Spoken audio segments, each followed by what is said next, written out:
this is Issue once again, and I'm back with another blog about love. This time, pag-usapan naman natin ng mga two-timer. Before anything else, wala akong pinatatamaan dito ha. Ito yung kadalasan lang naman nangyayari. Reality kumbaga.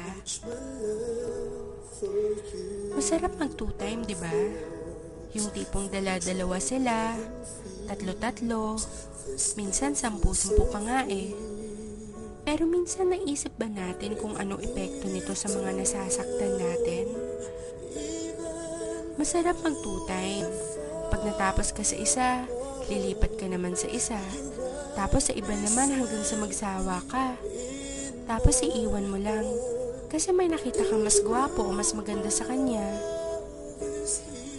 Minsan pag nag-away kayo ng number 1 mo, damay-damay pati yung second, third, and so forth. Kawawa naman sila, no?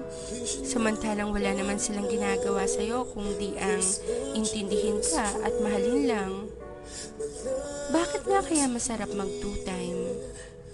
Kasi hindi ka marunong makontento sa kung anong meron ng girlfriend or boyfriend mo? Kasi meron mas better sa present mo? O baka naman kasi selfish ka, ayaw mong i-let go yung present mo if it's for your own sake kahit nasasaktan mo na siya.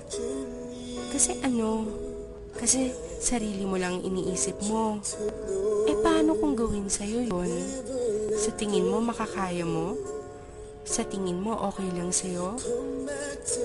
Di ba masakit din? Tsaka, saka mo malalaman na mahal mo pala talaga siya pag may mahal na siyang iba. Pag hindi na ikaw ang mahal niya. Guys, masarap pagmahal at mahalin. Sana lang, marunong tayong makontento sa ibinigay sa atin. Tayo-tayo na nga lang ang nagkakaintindihan. Tapos tayo-tayo pa ang nagtataluhan. Guys, wake up.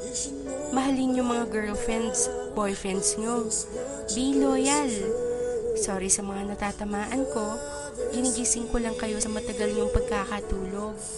Baka kasi paggising nyo, wala na yung taong nagmamahal sa inyo ng totoo.